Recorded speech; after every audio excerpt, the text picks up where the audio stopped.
આવતા જ ક્લાસમાં અડધા લોકો લીધી છે, અડધા બાકી રહી ગયા છે. અમારા વિજયભાઈ પસાણા છે, અમારા મિત્ર છે, એને આઈકોપેશનની પ્લેટ જે ઇનોવેશન કરી છે, એનો આવિષ્કાર કર્યો છે અને એમના 8-10 વર્ષ લગાવ્યા છે કે એક્યુપ્રેશર રોજ નિયમિત વ્યક્તિ કરે તો વાસ્તવિક રોગોથી મુક્ત થઈ શકે. અમારા યોગમાં પણ પેકેજ છે. અમે તમને વ્યાયામ કરાવીએ, સૂર્ય નમસ્કાર કરાવીએ, ધ્યાન કરાવીએ, આસનો કરાવીએ, સાથે સાથે એક્યુપ્રેશરનું જ્ઞાન પણ આપીએ છીએ. એ અમારા યોગનો જ પેકેજ છે. તો એમાં શું કરવાનું, આવી એક પ્લેટ આજ નવા વર્ષ પર તમે બધું ઘણું બધું પરચેઝ કરો છો. તમે દીપાવલી પર નવા વર્ષમાં શું લાવ્યા? મીઠાઈઓ નથી, તમે બીમારીઓ ખરીદીને લાવ્યા કરો. પણ હું તમને સ્વાસ્થ્ય પરચેજ કરવા માટે કહું છું. તમે હેલ્થ પરચેજ કરો. એક એક્યુપ્રેશરની પ્લેટ બધાના ઘરમાં હોવી જોઈએ. અને નવા વર્ષની ગિફ્ટો આપવાની બાકી હોય ને તો આજ પછી એક્યુપ્રેશરની પ્લેટ ગિફ્ટમાં આપજો, બીજું કોઈ આપતા નહીં.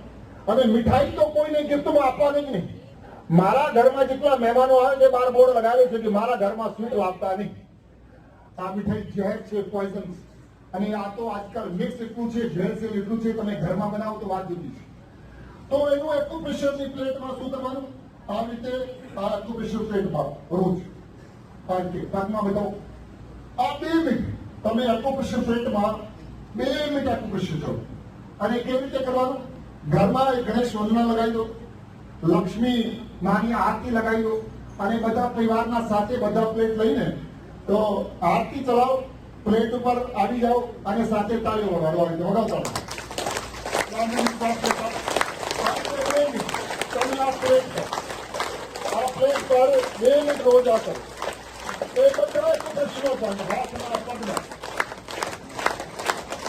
એ બધા એક્યુપ્રેશર પણ હોય છે. એ તમે હાથ આપશે, એ તમે